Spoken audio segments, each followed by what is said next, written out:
ನಮಸ್ಕಾರ. ಇವತ್ತು ನಾನು ಯಾವ ಟಾಪಿಕ್ ಬಗ್ಗೆ ಮಾತಾಡ್ತಾ ಇದ್ದೀನಪ್ಪ ಅಂತ ಹೇಳಿದ್ರೆ ಭಯ. ನೋಡಿ, ಮನುಷ್ಯನಿಗೆ ಭಯ ಅನ್ನೋದು ತುಂಬಾನೇ ಭಯಾನಕವಾದ ಫೀಲಿಂಗ್. ಯಾಕಂತ ಹೇಳಿದ್ರೆ ನಮಗೆ ಏನನ್ನ ಮಾಡಬೇಕಾದ್ರೂ ಭಯ ಆಗುತ್ತೆ, ಯಾರ ಹತ್ರ ಮಾತಾಡಬೇಕಾದ್ರೂ ಭಯ ಆಗುತ್ತೆ, ನನ್ನ ಹೆಲ್ತ್ ಏನಾಗತ್ತಪ್ಪ ಅನ್ನೋ ಒಂದು ಭಯ ಇರುತ್ತೆ. ಪ್ರತಿಯೊಬ್ಬ ಮನುಷ್ಯನಿಗೂ ಯಾವುದಾದ್ರೂ ಒಂದು ವಿಷಯಕ್ಕೆ ತಾನು ಭಯ ಪಡೆದಿರೋ ವಿಷಯನೇ ಇಲ್ಲ. ಅದೇ ಹೇಳ್ತಾರೆ ಜೋ ಡರ ಓ ಮರ ಅಂತ. ಯಾವಾಗ ನಾವು ಹೆದರ್ಕೊಂಡು ಜೀವನ ಮಾಡ್ತಾ ಇರ್ತೀವಪ್ಪ, ಮಾಡ್ತಾ ಇರ್ತೀವಿ ಅಂತ ಹೇಳಿದ್ರೆ, ಅಪ್ಪ ನಂಗೆ ಈ ಜೀವನನೇ ಸಾಕು ಅನ್ನೋಷ್ಟ್ರ ಮಟ್ಟಿಗೆ ನಾವು ರೋಸೆ ತಗೊಬಿಡ್ತೀವಿ. ಆದ್ರೆ ಇದರಿಂದ ಅಲ್ಲ ಹೇಗಪ್ಪ ಆಚೆ ಬರೋದು ಅಂತ ಹೇಳಿದ್ರೆ, ನೋಡಿ, ಭಯ ನನ್ನ ಓಡಿಸ್ಬೇಕು ಅಂತ ಹೇಳಿದ್ರೆ ಫಿಯರ್ ಅನ್ನ ಫೇಸ್ ಮಾಡೋದಕ್ಕೆ ಕಲ್ತ್ಕೊಳ್ಳಿ. ನಿಮ್ಗೆ ಸ್ಟೇಜ್ ಅಲ್ಲಿ ಮಾತಾಡೋದು ಕಷ್ಟ ಆಗುತ್ತೆ ಅಂದ್ರೆ ಹೋಗಿ ಮಾತಾಡಿ. ಕತ್ಲೆ ಅಂದ್ರೆ ಭಯ ಆಗುತ್ತೆ ಅಂದ್ರೆ ಹೋಗಿ ಕತ್ಲೆಯಲ್ಲಿ ಇರಿ. ಆದ್ರೆ ನಾನು ಹೇಳೋದು ಸುಲಭ, ಮಾಡೋದು ತುಂಬಾನೇ ಕಷ್ಟ ಆಗತ್ತೆ. ಯಾವಾಗ ನಾವು ಫಿಯರ್ ಅನ್ನ ಫೇಸ್ ಮಾಡ್ಲಿಕ್ಕೆ ಶುರು ಮಾಡ್ತೀವೋ ಆಗ ಆ ಫಿಯರ್ ಕಮ್ಮಿ ಆಗ್ತಾ ಹೋಗುತ್ತೆ. ನಾವು ಟ್ರೈಯೇ ಮಾಡ್ಲಿಲ್ಲ ಅಂತ ಹೇಳಿದ್ರೆ ಆ ಭಯ ಹೇಗೆ ಹೋಗ್ಲಿಕ್ಕೆ ಸಾಧ್ಯ?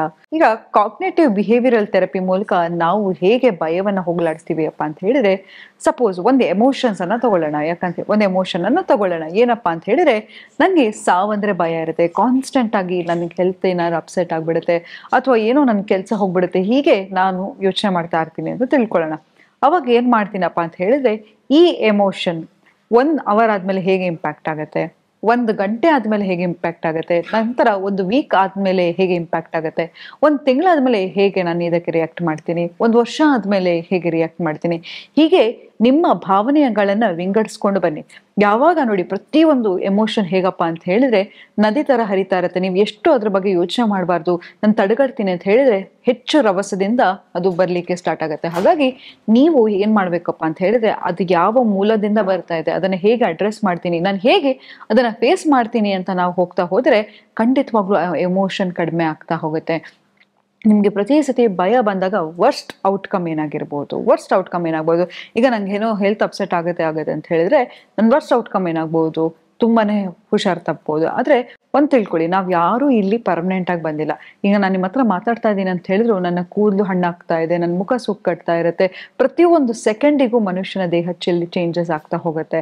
ಪ್ರತಿಯೊಂದು ಸೆಕೆಂಡಲ್ಲೂ ನೇಚರಲ್ಲಿ ಕೂಡ ಚೇಂಜಸ್ ಆಗ್ತಾ ಹೋಗುತ್ತೆ.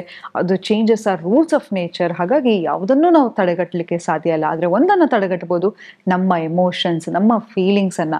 ಹಾಗಾಗಿ ಆಚೆ ಹೋಗೋದ್ರೆ, ಆಚೆ ಏನೇನ್ ನಡೀತಿದೆ ಅದನ್ನೆಲ್ಲ ಕಂಟ್ರೋಲ್ ಮಾಡೋಣ, ಅವರನ್ನ ಕಂಟ್ರೋಲ್ ಮಾಡೋಣ, ಇವ್ರನ್ನ ಕಂಟ್ರೋಲ್ ಮಾಡೋಣ ಅಂತ ಹೋದಾಗೆಲ್ಲ, ಪ್ರತಿ ಸತಿ ನಾವು ಹೋದಾಗ ನಮ್ಗೆ ಆಂಗ್ಸೈಟಿ ಹೆಚ್ಚಾಗ್ತಾ ಹೋಗುತ್ತೆ. ಹಾಗಾಗಿ ನಾವೇನಪ್ಪ ಮಾಡಬೇಕು ಅಂತ ಹೇಳಿದ್ರೆ, ಯಾವಾಗ ಭಯ ಆಗತ್ತೆ ವರ್ಸ್ಟ್ ಔಟ್ಕಮ್ ಅನ್ನ ನೆನ್ಸ್ಕೊಳ್ಳಿ, ಫಿಯರ್ ಅನ್ನ ಫೇಸ್ ಮಾಡಿ.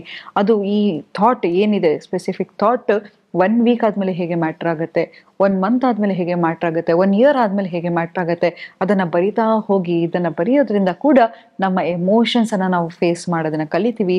ನಾವು ಧೈರ್ಯವಾಗಿ ಇರ್ತೀವಿ, ಯಾವುದಕ್ಕೂ ಅಂಜೋದು ಬೇಡ ರೀ. ಒಂದಲ್ಲ ಒಂದು ದಿನ ನಾವೆಲ್ಲರೂ ಹೋಗ್ಬೇಕಾಗಿರೋರೆ ಅಲ್ವಾ?